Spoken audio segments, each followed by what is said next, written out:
Hi there, my name is Timmy Joe. I make videos about computers here on YouTube, and I think it's nice to meet you if you've been here before. But for most of you guys out there, we're going to talk about some ThreadRipper stuff. Isn't that fun? I want to thank a viewer of mine, AvroArrow, at AvroArrow69 on Twitter. He gave me some, little tips on this.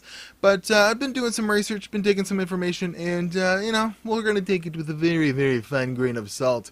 Some ThreadRipper benchmarks, some Cinebench scores, some pricing, and we're talking just about how Intel might have their eggs counted before their chickens have roosted. I don't know what I'm talking about. Anyways, Intel's going to have some shit to deal with once this ThreadRipper launches, and it's going to be fun to check out. So cue an intro. We're going to talk about all these things and more here on Timmy Joe News.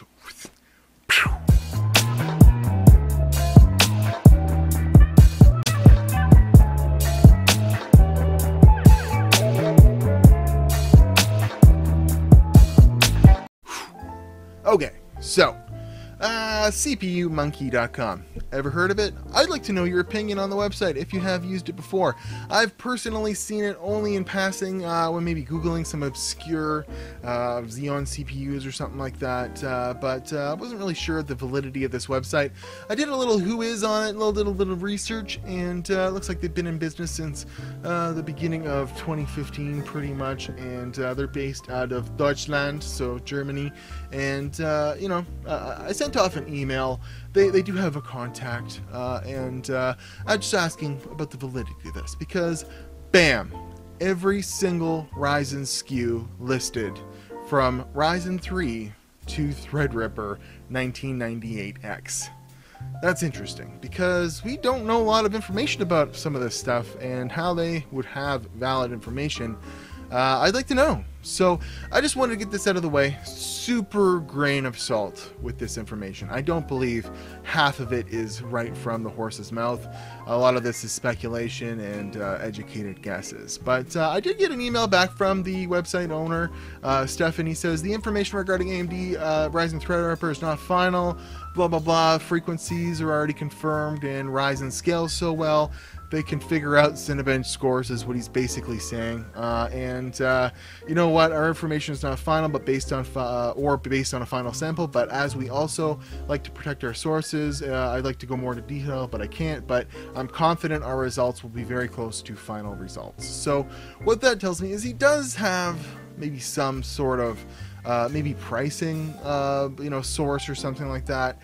But even the prices seem a little off. So let's just take, the highest end SKU here, for example, Ryzen ThreadRipper 1998X. And this information should all check out. 3.5 frequency, 16 cores, 32 threads, a 3.9 turbo boost on one core, and a turbo on all cores of 3.7 gigahertz. Yes, overclocking. Yes, hyperthreading. Can support up to 2666 memory. We all know that it probably will go a little higher than that. 4-channel memory and 64 PCIe lanes, 180 watt TDP, 14 nanometer architecture. Release date Q3 2017. But the interesting thing here, and you'll forgive me being in Canada skewing this number, but apparently it's going to cost $975. So I did a little breakdown of all the pricing here, and we're going to see how it compares to Intel's offerings. But again, based on a super grain of salt, but let's just say hypothetically, this is even within $50 or $100 US of what they're really launching on. We're going to see some pretty crazy stuff here. So here's a listing of all of the CPUs from ThreadRipper, at least, and where they're going to be at American. And this is Intel's launch slide of the X299 platform. Oh my goodness, it's double. It's insane. So yes, they have this imaginary SKU they came up with out of nowhere, which doesn't even make sense in my opinion, because the multiples of things don't make sense. If you're into CPUs at all, they bin things. So they make a 16-core chip, and if 2 of the cores don't work, they make it a 14-core. If 4 of the cores don't work, and so on and so forth, they move down the line. They did the same with Ryzen. It's an 8-core, but if 2 of the cores aren't working very well, they bin them so that it's a 1600 and it's got 6 cores, and so on and so forth. But it doesn't look like that's any sort of Intel model. They're just making these high-end CPUs, you know, one-offs. No wonder they're so damn expensive, because you know, 18 cores, 36 threads for $2,000. But if we move down the line, even their 16-core 32-thread is going to be $1,700. And if we convert the, you know, that website and the pricing for it, apparently the highest-end ThreadRipper SKU is only going to be $736. Let's say it's even $850. It's half the freaking price of Intel's offering.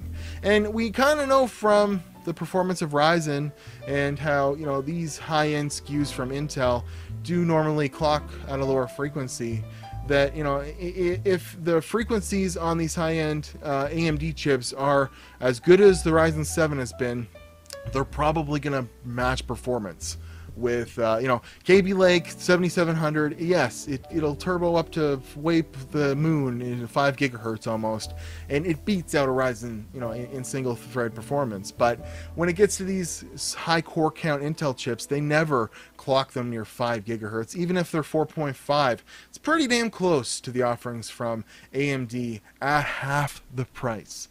That's going to be insane. It's going to be awesome. Now, I do want to point out that on this CPU Monkey website, you know, how can you really take this information, you know, as truth when some of your Ryzen 7 and 5 information is wrong? Like, they have listed a 1400X. That's not a thing. It's a 1400. There's a 1500X. There's a 1600 and a 1600X. The 1600 is missing from this website. Apparently, there's a Ryzen 5 1300. No, there is not. There might be a Ryzen 3 1300. So let's just look at these bottom SKUs. Apparently, there's going to be an 1100 or 1200X and an 1100. Let's look at 1200X. It's going to be like a Core i5 basically, you know, with 4 cores and no hyper-threading, and somewhere between a 3.4 to 3.8 you know, frequency. So, you know, and even the pricing on this kind of doesn't match up. 175 Canadians, like 130 American. Not really sure. I hope that Ryzen 3 actually ends up being that there is a version that matches some of the Pentium, like the G35 whatever, the low end Pentiums that you get for like $70 from Intel, because it would be nice if they could compete even that low. But apparently the cheapest version here is going to be $160, so like 120 American, and it's going to be 3.2 gigahertz, 4 cores, with a turbo boost of up to 3.5 gigahertz on one core. So this information's, you know, take it with a super grain of salt. But apparently it's going to get a 568 Cinebench score. So let's talk about that. Let's go back to the high-end SKU here. Apparently they've got Cinebench results. Well, he basically said in his email they're fabricating this information based off of how well Ryzen 7 performs and what have you. But let's say it's even, you know, close. That means that this high-end, you know, top-of-the-line ThreadRipper SKU is going to match that of a Xeon E5 2699. Let's just find out what that is. That's a 22-core, 44-thread monster of a CPU from Intel. So, you know, that just goes to show how far AMD is bringing the bar up here. I know that a newer Xeon will do better than this, but you know, and the frequencies don't exactly match up. It's only 2.2 gigahertz, but it's going to perform as well as a CPU that's, let's see how much money, $2,299 at around $800. That's insane. If that's remotely close to true, we have a very bright future ahead of us. And I know I made a video about why we need so many cores. The whole point of that video was not to say we didn't need those cores. It was to say that things are really going to have to change for the cores to matter. But if we can have AMD come in and come that low at $800 for a 16-core, 32-thread chip, it's really going to change things. So I really do look forward to the future. It looks to be a bright one, and yeah, I just hope that any of this information is remotely correct, because that means that we have a very bright future, that AMD has a very bright future, and it means that Intel's going to have to step up their game and really change the way they do things. But I invite you to check out that CPU Monkey website. I really do think a lot of that information is just speculation and grabbing what we know and putting it all in one spot. But again, based on them not having the SKUs proper for Ryzen 7 and Ryzen 5, things we've that have been set in stone for going on 6 months now, it's kind of questionable how valid a lot of this information is. But I want to thank Avro Arrow for sending me this information, showing me what's going on. I want to thank the CPU Monkey website owner Stefan for sending me an email back and confirming pretty much that this is all speculation. But I encourage you to make your own decisions, and what do you think? Is this valid information? Is this pretty close? I'd like to know.